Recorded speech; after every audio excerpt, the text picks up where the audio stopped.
Thank you, Lord, again. In Jesus' name we pray. Amen. Hello, guys! Kamusta kayong lahat? Welcome ulit sa aming channel, Rick and She. Ako pala si Sheila. So, for today's video ay pupunta tayo ngayon sa dentist appointment ng anak ko. Ayun, sa likod. Meron siyang dental appointment ngayon.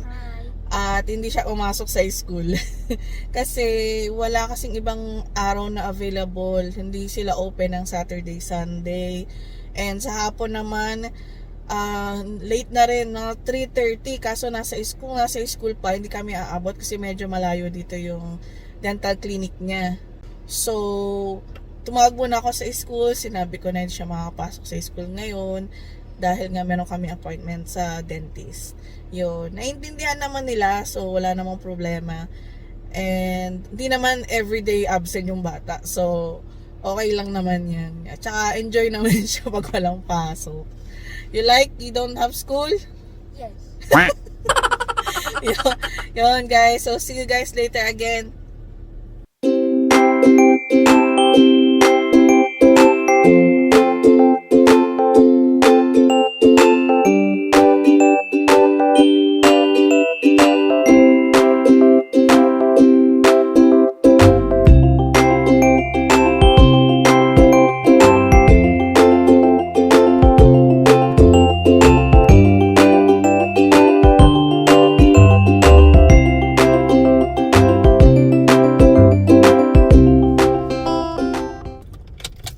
Okay, dito na tayo.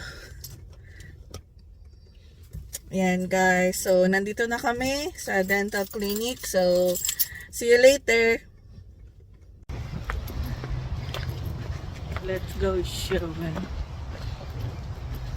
Lamig, ang lamig ngayon. What do you mean? It's not gonna hurt. It's cold, it's windy. Open the door, open the door.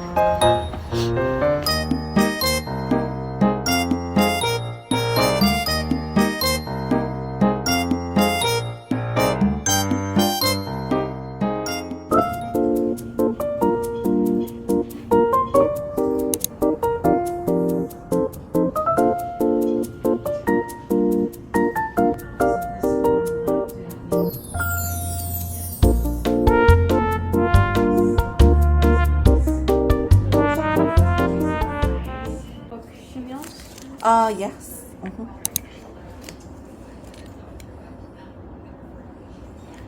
Do you want them on the same day, or because their dates are about 2 months apart? Yeah, it's maybe Wednesdays. Sure. I have Wednesday, April 8th at 9:30 and 10:30. Oh, 8 is not good for me, sorry. Okay. Maybe the next one's. Oh, wait a minute. After October 15 is fine. We're looking at April because it's the 6 months. Oh, yeah. Sorry. So, yeah, April's good. I thought it's gonna be for the next one. No. It's 6 months out. Oh, yeah. So is April 6th okay? Yeah, as long as it's a Wednesday. Yeah. Okay. Then I'll just have them go one after the other. Sure. For today, after printing out the explanation for Canada Life, refresh that. Okay, it's refreshed. So Canada Life is covering $236, and then the remaining that would be Manulife reimbursing you would be $59.09. Oh.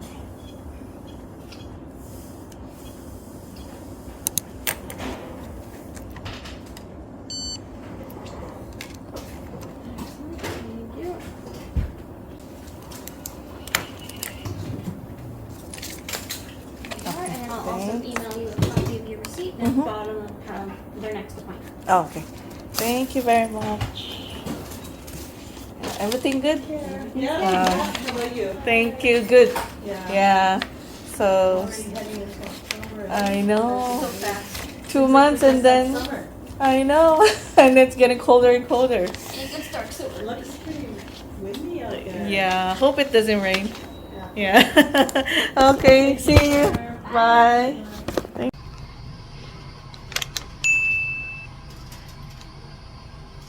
Tapos na ang dental appointment ni Zoen. So, may libre siyang ice cream like this.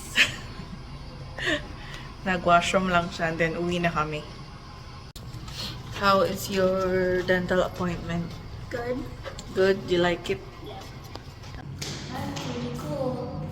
Yeah, nice. Huh? I mean, so that is part of high school. I know. I'm not even in high school yet. Let's go, Zoen.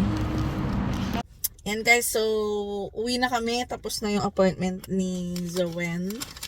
At may free siyang ice cream. Did you get a free toy? Yeah, 2 of them. Yeah, so dito sa dental clinic nila, ang mga anak ko, meron sila, after ng ng check-up nila at behave sila, meron sila nakukuha popsicle. Yan, kagaya nung kinakain niya. Tapos, binibigyan sila ng coins para dun sa machine. What do you call that machine? Toy machine? Toy machine, yeah. Na two coins, right? I got 2. One of them for waiting patiently. Yeah, so one coin is for waiting patiently and the other one is for Just receiving it. just what? After the appointment's done. So either you get 1 or 2. Mhm. Okay, so yun guys, binibigyan sila ng coins para dun sa toy machine and then pwede silang mamili ng mga toys. So ngayon, ang binili niya, kinuha niya ito. Sa toy car. Car. And then the other one is, what's this? A sticky hand. Sticky. Hindi ko nabubuksan. Sticky. Tapos, every time nagve-visit kami, binibigyan nila sila ng set ng dental hygiene. So, kagaya nitong toothbrush. Yan, toothbrush. And then, may toothpaste na maliit. Yan, toothpaste. Then, meron din dental floss.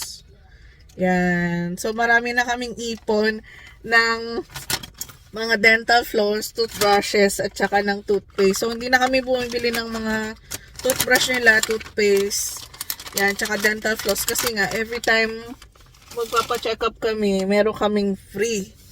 Yan. So, tipid na doon. So, kami rin naman ni Ricky, kapag pupunta kami sa dental clinic namin, meron din silang binibigay na set ng dental hygiene. Parang dental hygiene kit. Yan, ganoon. So, ayun guys, no, ayos naman.